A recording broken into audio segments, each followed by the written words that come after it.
Do you want to take serious action in your business, but feel like it's taking too long? And like things aren't working out as well as you thought they would? And you feel stuck, like something's holding you back from really putting yourself out there? You might feel like the problem is that you're overwhelmed, or that you procrastinate, or that you don't have enough time. But the truth is, it's something more than that. My name is Manal Khalif, and I'm going to fill you in on the deeper reason why you aren't as successful as you want to be. We've all seen people struggle year after year trying to grow their business. And then we hear stories about people who went from being homeless to making six figures in a few short months. So what is it that makes one person succeed while the other doesn't? The answer to that is belief. It's what you believe about yourself, your abilities, the world around you, and the decisions you make based on those beliefs. That's what separates those who succeed from those who don't. More specifically, there are limiting beliefs that hold you back on a deep, subconscious level. The thing is, we all have them. Successful people, depressed people, we all have things that stop us, that are out of our comfort zone and keep us from getting to the next level.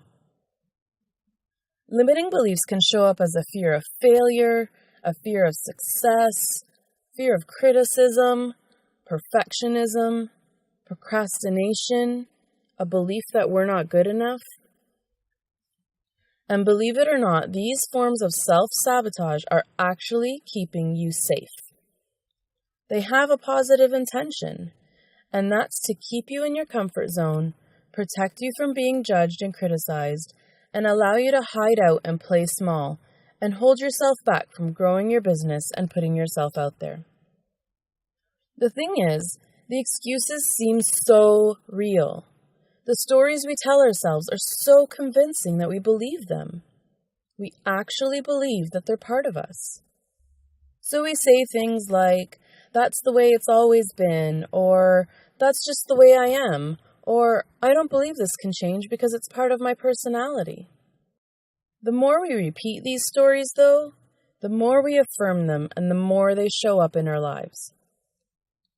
Have you ever heard the expression, "I'll believe it when I see it"?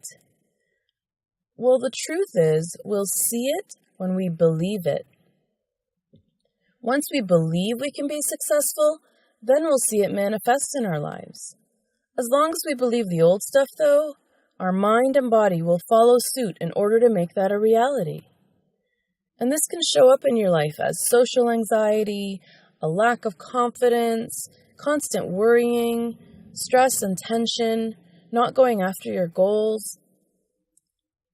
The good news is, though, that we can all change.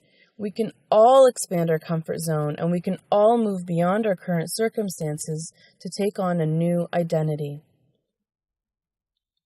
I actually have mixed feelings when I read those quotes telling you that your past is over and to make new choices and to just let go. And while I agree with the sentiment completely, for most people this is easier said than done. The issue I have with that advice is that we're expected to use our conscious mind to lead the way, when it only makes up 5% of our daily cognitive activity. It's our subconscious mind that makes up for the other 95%. In fact, research shows that our brains actually prepare for an action about a third of a second before we consciously decide to act. So guess which part is actually driving your everyday thoughts, behaviors, and actions? It's your subconscious mind. And that's the place where we hold all the events that have happened to us in the past, all of the events that completely shaped our world. For some of you, those things were more devastating than others. Things like abuse and neglect and heartbreak, abandonment, rejection. And I know that these events may be long gone, but their effects remain with us and guide our behavior, and will continue to do so until we process them and make peace with them. Have you ever heard of the stress response referred to as fight or flight? Most people have. However, research shows that there's another response that occurs that's known as the freeze response. Essentially, when an overwhelmingly negative event occurs, our body freezes and seemingly downloads the information around us. So the sights, the smells, the sounds, the sensations, and even the beliefs you formed in that moment. From then on, anytime we're triggered by something that we see or hear or smell that reminds us of that experience, our body reverts back to the old emotional responses. Fear and panic, sadness, racing thoughts. It's like you're transported back through time. It's why certain scents give us nostalgia and certain songs trigger old memories.